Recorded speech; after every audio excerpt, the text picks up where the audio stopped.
Thank you so much, Madam Chair, and thank you to fellow committee members. The motion that I wanted to put forward is the one that we have in front of us, that pursuant to Standing Order 1082, and in view of the alarming escalation of anti-Semitism in Canada, the committee undertake a study on the issue of anti-Semitism and the additional measures that could be taken to address the valid fears that are being expressed by Canada's Jewish community, that the study include but not be limited to the issue of anti-Semitism on university campuses, that the study should be at least 3 meetings, and that the committee report its findings to the House.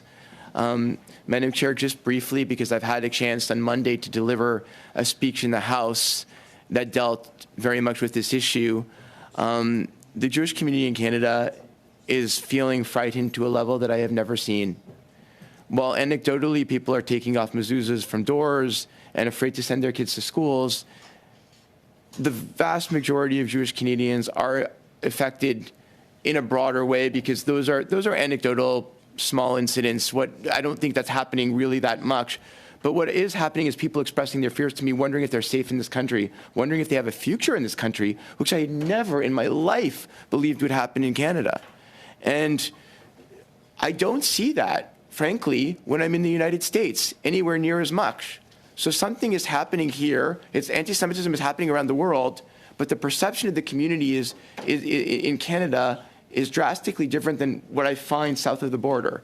And so I really think the committee needs to look into what is happening, what can we do, and I'm going to talk about 2 issues very briefly, Madam Chair, that I think are the most poignant, most important. One of them is the demonstrations that are happening and the lack of policing related to those demonstrations. The idea that people are blocking buildings and shouting things that are deemed to be hateful and intimidating people from entering or leaving a building, and that the police are not moving people back so that there's a safe line to allow a differentiation between the building and the people that are trying to enter and leave and the protesters, is one thing. The second thing is, why are Jewish buildings a target in Canada, and how it's making people feel. And I think I would like the opportunity to hear from Jewish Canadians and Jewish organizations about how they feel and what they think we could do as federal legislators to better protect them from a public safety aspect, from a justice aspect, etc. The second issue is what's happening on campus.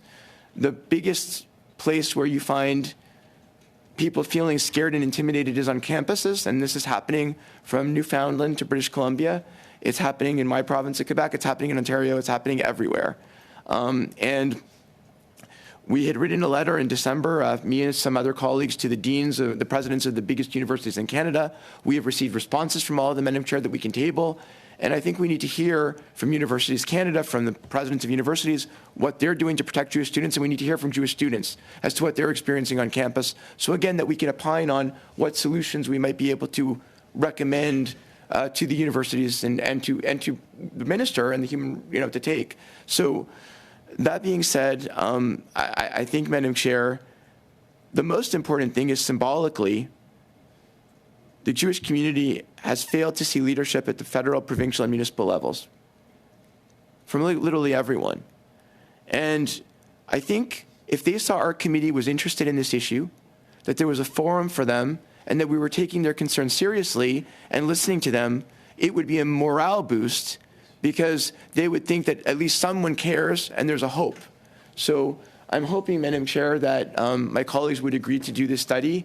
And of course, I'm happy to listen to amendments and yield the floor. Thank you, Madam Chair.